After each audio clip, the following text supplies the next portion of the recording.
আসসালামু আলাইকুম, কি অবস্থা সবাই, কেমন আছেন? আশা করি সবাই ভালো আছেন। এই যে আমি এখন আমার খামারের মধ্যে আসছি। আজকে অনেক বৃষ্টি হয়েছে, এখন তো রোদ উঠছে।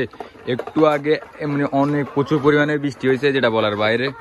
এখন হচ্ছে আমার পদ্মাগুলো উঠেছি, এখানে একটা পদ্মা উঠানো বাকি আছে। তো এর যে বিষয়টা সেটা হচ্ছে যে আমাদের এখানে কিছু মেল মুরগি আছে, মানে প্রয়োজনের থেকে বেশি আর কি। আমরা হচ্ছে মূলত ওই বীজ ডিমের জন্য হচ্ছে আমরা এখন এগুলো করতেছি না আর কি, বীজ ডিমের জন্য।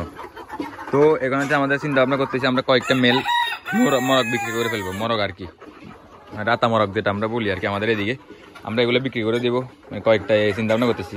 শুধু বীজ ডিমের জন্য আমরা 3-4টা রাখবো এগুলো। আমরা কিছু কয়েকটা মুরগি আর 2-3টা মরক আমরা আলাদা করে রাখবো একটা জায়গায় বীজ ডিমের জন্য। আর এমনিতে এতগুলো রাতা মরক রাখে এখানে লাভ নেই, আমাদের লস হইতেছে, এমনি ডিম দিতেছে না, কম দিতেছে। তবে আস্তে আস্তে ঠিক হয়ে যাইতেছে আমাদের মুরগিগুলো, সবাই দোয়া করবেন, আশা করতেছি আরও ঠিক হয়ে যাবে কয়েকদিনের মধ্যে ইনশাল্লাহ। এখন ডিমের প্রোডাকশন আস্তে আস্তে বাড়তেছে, আলহামদুলিল্লাহ, ঠিক আছে।